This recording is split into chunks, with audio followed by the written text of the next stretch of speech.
7, Nico Saliagas. François-Xavier Bellamy, tête de liste Les Républicains aux élections européennes, et votre invité Audrey Crespo-Mara. Bonjour François-Xavier Bellamy. Bonjour. Quand vous étiez à 15% dans les sondages, on voyait en vous la nouvelle star de la politique. Maintenant que vous êtes retombé à 12,5%, certains se demandent si vous n'êtes pas qu'une étoile filante. Alors comment faire pour remonter à 15% dimanche ? D'abord, les sondages sont une photographie de l'opinion, mais moi ce que je crois c'est que le seul vrai sondage c'est le 26 mai et il nous reste quelques jours pour convaincre les Français. Et je suis sûr qu'on va vivre une belle surprise parce que partout sur le terrain en France, on sent une mobilisation qui est très impressionnante autour de cette équipe, autour de cette liste et surtout autour de ce projet. C'est ce que disait Nicolas Sarkozy en 2012 autour aussi. De ce projet pour l'Europe. Mais vous verrez le 26 mai, en tous les cas, on va continuer de travailler surtout pour faire exister un vrai débat, offrir aux Français un vrai choix parce que ce débat ne peut pas se réduire à l'opposition absurde et caricaturale entre populistes et progressistes comme une sorte de troisième tour de l'élection présidentielle qui n'intéresse personne. La vraie question, c'est quelle Europe nous voulons construire pour demain. Alors vous faites vibrer vos partisans dans les meetings parce que vous êtes capable de citer par cœur les plus grands auteurs. Ce côté intello ne vous coupe-t-il pas de l'électorat le plus populaire ? Au contraire, en tous les cas, vous savez, je crois qu'on doit pouvoir parier sur l'intelligence de tous, parce que ce qui nous relie, c'est le fait de pouvoir essayer de chercher le sens de l'action politique. Je ne fais pas que citer des grands auteurs, on développe des propositions très concrètes pour rééquilibrer la mondialisation avec une barrière écologique, pour maîtriser notre immigration avec une double frontière. Sur tous ces sujets-là, évidemment, il faut des réponses techniques, mais ces réponses, vous savez, les Français n'en peuvent plus qu'on leur propose seulement de gérer la situation alors qu'ils voient bien que la crise ne fait qu'empirer. Il faut pouvoir les resituer dans un sens retrouvé et dans un cap fixé de nouveau. Marine Le Pen dit que vous êtes très intelligent, mais qu'on ne se souvient pas de ce que vous dites. N'auriez-vous pas intérêt à marteler quelques slogans très clairs et très forts ? Mais encore une fois, ça fait 3 mois nous qu'on est sur le terrain. Marine Le Pen ne l'a peut-être pas vu, mais nous depuis 3 mois nous allons au contact des Français et nous parlons avec eux des 75 propositions que nous faisons pour notre avenir.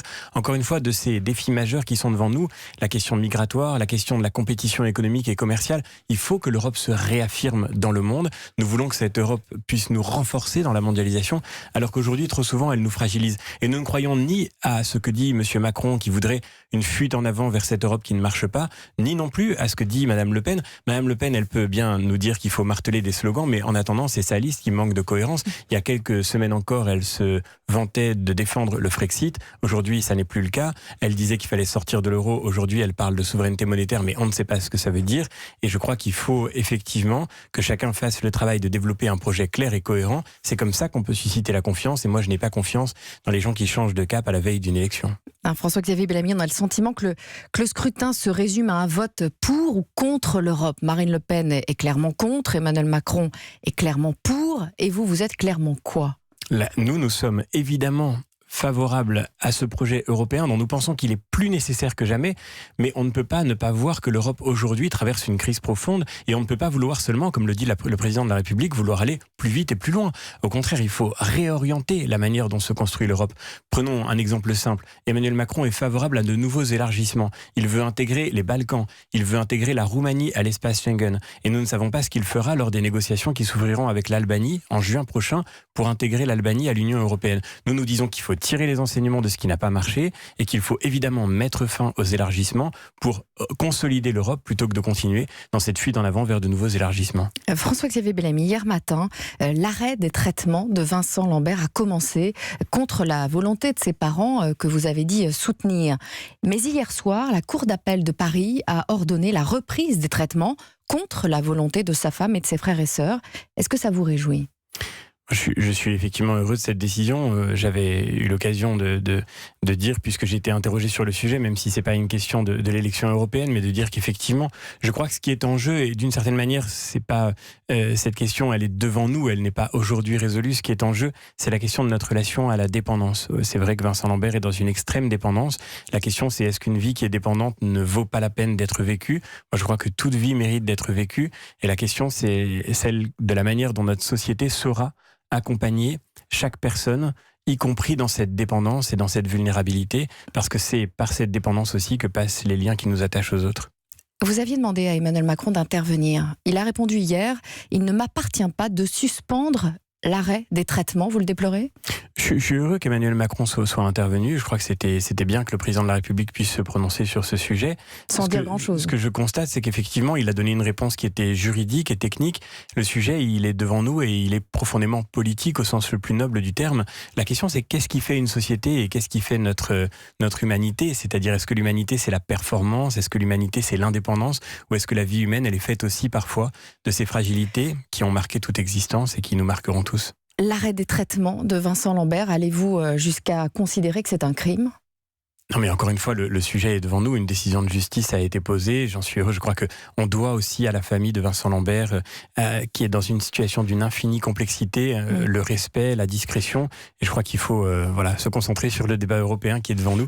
Alors, pardonnez-moi, encore une question. Hier, le pape a tweeté au sujet de Vincent Lambert. Prions pour ceux qui vivent dans un état de grave handicap. Protégeons toujours la vie. Si vous êtes contre l'euthanasie, est-ce en tant que catholique ? Non, et ça c'est très important. Je suis souvent ramené à cette question-là, mais en réalité j'ai toujours dit, c'est très important, qu'on ne peut pas résumer le débat démocratique à une forme de communautarisme. Il faut toujours entrer dans ce débat par le terrain de la raison. Et cette question-là, elle nous concerne tous. Il n'y a pas de conviction religieuse qui puisse faire autorité dans un débat démocratique. La question c'est, encore une fois, qu'est-ce que nous faisons de ces personnes dépendantes ? Qu'est-ce que nous faisons de notre propre fragilité ? Parce que nous serons tous dépendants un jour. Je pense évidemment à la question du vieillissement, je pense à la question de la maladie, à la question du handicap. J'ai eu l'occasion, dans le cadre de cette campagne européenne, d'aller visiter un centre qui s'occupe d'enfants autistes, d'échanger de façon approfondie avec des associations qui représentent des personnes handicapées. Et je crois que c'est une vraie question qui est posée à notre société. Je le dis d'une manière plus large, la question de savoir quelle place nous faisons à la fragilité et comment nous arrivons à construire un vrai modèle de solidarité qui puisse inclure chacun au sein de la société. Mais la position est forcément nourrie aussi par une identité.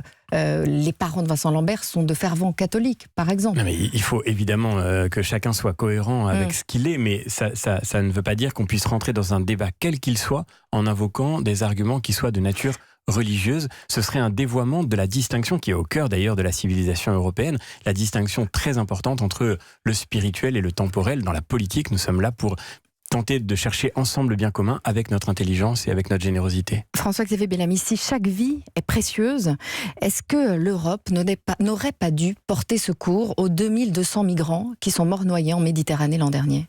Qu'est-ce qui fait que des personnes se noient en Méditerranée ? Évidemment, c'est un drame qui endeuille tout notre continent. Mais qu'est-ce qui fait que des personnes se noient en mer Méditerranée ? C'est qu'elles espèrent pouvoir atteindre le sol européen parce qu'elles savent que si elles y arrivent, elles pourront y rester durablement. Pour le dire autrement, c'est notre impuissance collective qui fait ces drames. Il faut, et c'est au cœur de la stratégie que nous défendons dans ce projet européen, défendre ensemble les frontières de l'Europe et faire que les demandes d'asile soient effectuées avant d'arriver sur le territoire européen. Quand vous quittez votre pays parce qu'il est en crise, vous n'arrivez jamais directement au centre de Paris. Votre chemin vous conduit par des pays qui sont sûrs et stables dans lesquels vous devriez pouvoir demander l'asile pour pouvoir entrer en Europe si vous y avez été autorisé, mais pour pouvoir avoir la certitude que si vous n'y êtes pas autorisé, alors vous serez systématiquement reconduit à l'extérieur des frontières européennes. Le jour où il sera sûr qu'on ne peut rester en Europe que si on y est entré légalement, ce jour-là, il n'y aura plus un seul mort en mer Méditerranée. Selon le pape François, quand un migrant frappe à votre porte, c'est le Christ lui-même qui frappe à votre porte. En refusant d'ouvrir la porte aux migrants, n'avez-vous pas peur de fermer la porte au Christ ? Oui, d'abord, je ne vais pas encore une fois me placer sur un terrain religieux, mais pour répondre très clairement, pour pouvoir ouvrir la porte, il faut déjà avoir une porte. Et nous voulons bien accueillir, mais nous ne voulons pas subir. Aujourd'hui, nous ne sommes pas en train d'ouvrir la porte. Nous sommes seulement en train de subir des flux d'immigration dont l'immense majorité n'a rien à voir avec l'asile et avec la solidarité que nous devons aux réfugiés. Le pape, d'ailleurs, puisque vous m'interrogez sur ce sujet, est le premier à distinguer les réfugiés des migrants économiques. Aujourd'hui, 70% des personnes qui demandent l'asile en France ne sont pas éligibles à l'asile. Et donc, en réalité, c'est une manière d'inhumanité que de faire croire à des milliers de jeunes sur le continent africain qu'ils peuvent venir chercher un avenir en Europe alors qu'ils n'y trouveront qu'une impasse. Nous le voyons tous les jours. Allons Porte de la Chapelle, allons à Calais. Est-ce que ça ressemble à de l'accueil ? Est-ce que ça ressemble à ouvrir la porte ? Non, ça ressemble juste à notre impuissance collective.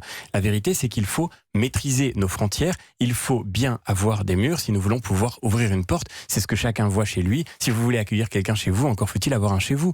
Et je crois que le premier devoir de la générosité commence par ce travail nécessaire qu'on doit faire en Europe pour maîtriser nos frontières. Travail que nous sommes, je crois, les seuls à défendre parce que Le Rassemblement national a voté contre tout ce qui pouvait renforcer l'Europe face aux défis migratoires. Emmanuel Macron, lui, continue de croire que l'immigration est une fatalité et qu'il faut seulement se répartir des quotas de migrants qui sont le résultat de notre impuissance. Bien, nous disons que non, il faut mettre fin ensemble à cette impuissance. C'est un grand défi européen pour l'avenir. Merci beaucoup François-Xavier Bellamy. Merci à vous.